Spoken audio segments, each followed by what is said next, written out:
Órfão pediu a um bilionário para ser seu pai no Dia dos Pais. Como ele respondeu, vai te chocar. Enquanto Nicholas Hill olhava uma pilha de cartas, ele se deparou com um pedido que o levaria em uma jornada inesperada, de autoconhecimento e compaixão. Ele ainda não sabia, mas esse simples ato de empatia mudaria não só a vida de um garotinho, mas a sua também. Era uma manhã comum e ensolarada para Nicholas Hill, um magnata de 64 anos, que fez a sua fortuna aos poucos, começando com um negócio de venda de peças de carro e após começando sua própria produção de peças de carro. Como uma pessoa que gostava de coisas tradicionais, ele preferia enviar, ler e receber cartas, ao invés de e-mails. Sua secretária lia para ele as cartas em voz alta, enquanto olhava as cartas que havia recebido naquele dia.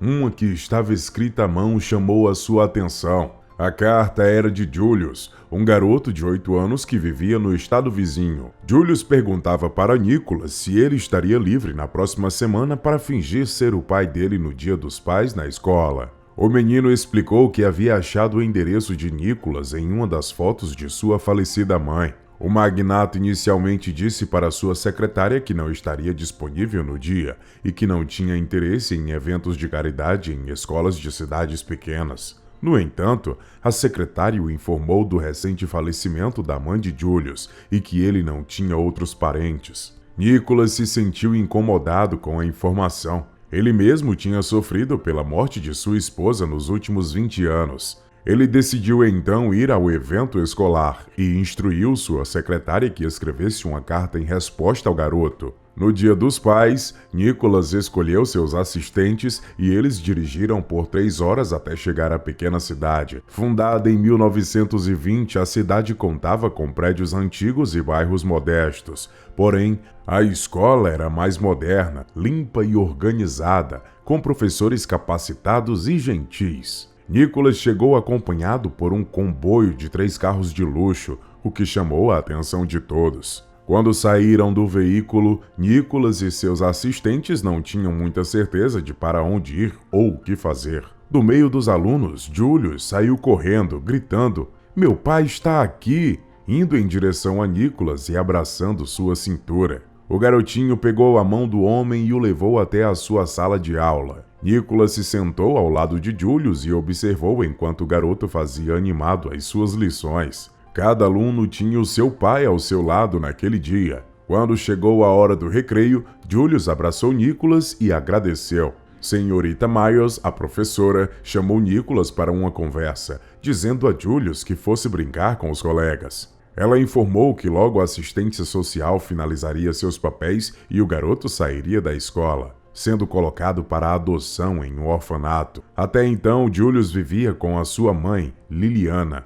que recentemente havia falecido. Apesar da perda, o garotinho se manteve resiliente, com os vizinhos o ajudando e dando apoio. Ele e sua mãe viviam uma vida muito humilde juntos, morando em uma casa pequena e vivendo do que conseguiam. Liliana trabalhava em vários empregos para conseguir pagar as contas, mas ela sempre tinha tempo para contar uma história antes de Julius dormir e fazer as refeições junto com ele. Eles não tinham muito, mas eram felizes. Nicholas garantiu à professora que ajudaria no que fosse preciso, caso algum problema surgisse, e também se ofereceu para ajudar a escola se necessário. Conversando um pouco mais, a senhorita Myers perguntou ao homem se ele realmente tinha alguma conexão com Julius, porque ela e os colegas haviam notado uma grande semelhança. As feições deles e a forma de falar eram muito parecidas. Nicholas riu e disse: "Não, é apenas uma coincidência.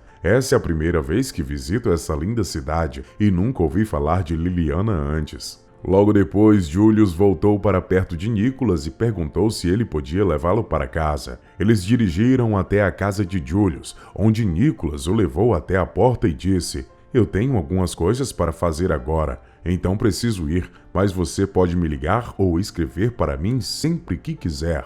Julius respondeu que não tinha um telefone, mas que poderia escrever. Nicholas então lembrou da foto mencionada na carta e perguntou se podia entrar um momento. Assim que entrou, o homem ficou chocado pelo estado da casa. As paredes estavam descascando, o chão de madeira tinha buracos e havia um forte cheiro de mofo. Julius pegou as fotos da mãe e começou a mostrá-las ao homem. O garoto passava rapidamente para a próxima, sem perceber que ao seu lado, Nicholas estava cheio de lágrimas. O homem levou a mão ao coração, como se sentisse dor. Ele se sentou em uma cadeira velha e o garotinho, ao perceber, correu para fora, gritando por ajuda. O assistente de Nicholas pegou uma maleta de primeiros socorros no porta-malas e foi ajudar o chefe. Após administrar algumas injeções, Nicholas retomou a compostura. Ele pegou uma das fotos com lágrimas correndo por seu rosto e disse: "Eu que tirei essa foto.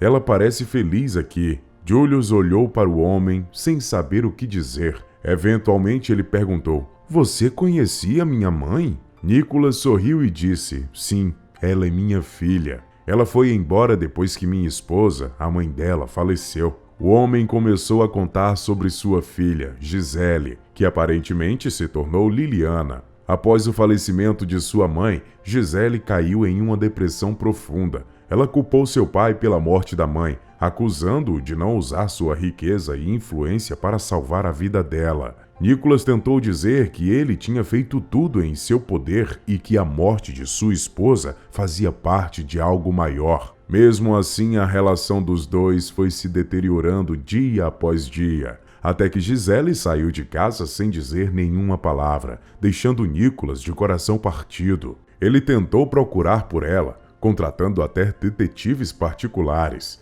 mas não teve sucesso. Sua filha, agora Liliana, conseguiu apagar seu passado e começar uma nova vida. Ele nem sabia que tinha um neto até se deparar com aquela carta. Nicholas limpou suas lágrimas e perguntou: "Por que você queria que eu viesse no Dia dos Pais? Você sabia que eu sou seu avô?" O garotinho respondeu: "Não, eu só queria que alguém viesse. Eu e minha mãe éramos muito felizes, mas ela nunca falava do meu pai. Quando eu perguntava, ela parecia triste e pedia para a gente falar de outra coisa." Ele continuou: "As crianças às vezes eram malvadas comigo. Eles tiravam sarro por eu não ter um pai. Falavam coisas como: ninguém quer ser pai do Julius. Me deixava muito triste. Quando chegou o Dia dos Pais na escola, eu não queria me sentir daquele jeito. Então, eu te escrevi a carta, mas nunca imaginei que ia conhecer meu vovô." Nicholas abraçou o garoto e prometeu que estaria com ele sempre a partir de agora.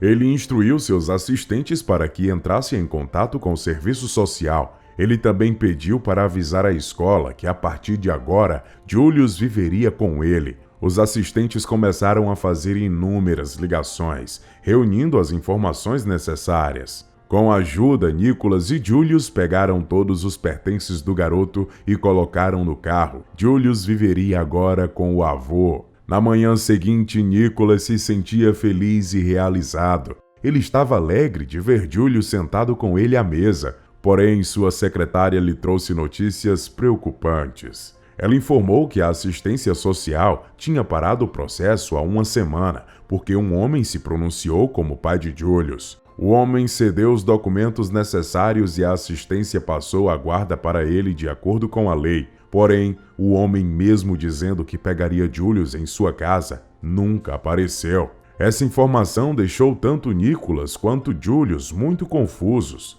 Ainda mais sobre esse homem que alegava ser o pai do menino. O garoto disse que nunca havia conhecido seu pai e não sabia quem ele era. Nicholas então decidiu confrontar o homem e voltou para a pequena cidade com seus assistentes e advogados. Ele já havia falado com a assistente da cidade que informou que o homem se chamava de El Capitán e disse que tinha marcado um encontro entre os dois. El Capitán pediu para que se encontrassem em uma cidade perto, que era maior. Eles se reuniram em uma sala de reuniões de um hotel. El Capitán tinha um sotaque diferente. Quando começaram a falar sobre Liliana, ele disse: "Eu a amava com todo o meu coração e estava pronto para fazer tudo por ela. Mas Liliana, ou Gisele, como você a chama, me deixou também. Eu nunca conheci Julius. Nicholas confrontou o homem pedindo que ele deixasse Julius viver com ele e o acusou de deixar sua filha morrer na pobreza. El Capitan negou, dizendo que tinha todos os documentos necessários, já que ele mesmo criou os documentos falsos de Liliana. Nicholas, por outro lado, não tinha como provar suas conexões com o garoto. El Capitan disse que queria que o menino o ajudasse em seu negócio na cidade, e ao ser perguntado por Nicholas qual era sua profissão, ele riu e disse: "Eu lido com mulheres e drogas, meu amigo." O bilionário perguntou ao advogado se o que o traficante falava era verdade. Seu advogado confirmou que, se El Capitan quisesse, poderia levar Julius embora. Nicholas ficava cada vez mais bravo e nervoso. Ele não queria que Julius trabalhasse para o homem. El Capitan também perdia a paciência e ameaçou chamar a polícia, alegando que eles tinham levado o menino sem seu consentimento. O advogado acalmou ambas as partes e perguntou se o homem aceitava dinheiro pelo garoto. El Capitan respondeu: "Essa é a melhor ideia que eu ouvi o dia todo." O advogado inicialmente ofereceu a quantia de $5 milhões contra a vontade de Nicholas. El Capitan, porém, pediu 7 milhões de entrada e um pagamento de 20 mil todo mês. Nicholas gritou com ele e o homem riu, dizendo: "Você sabe quantos velhotes eu passo a perna todo dia?" Nicholas saiu furioso da sala e deixou que seu advogado tratasse as coisas com o homem.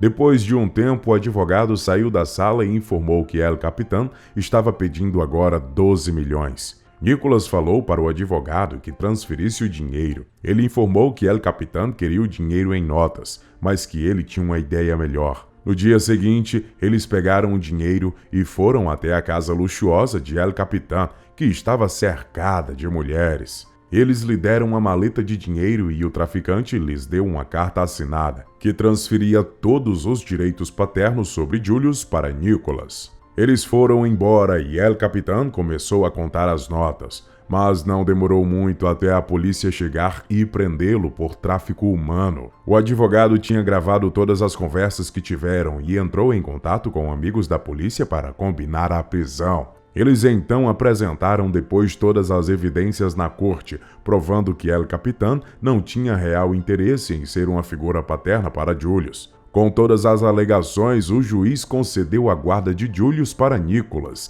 que agora podia respirar aliviado, sabendo que seu neto seria bem cuidado por ele. Uau, que história emocionante e cheia de surpresas, não é? Deixe nos comentários os seus pensamentos. Não esqueça de curtir e compartilhar esse vídeo. Eu te espero na próxima história. Um abraço e tchau!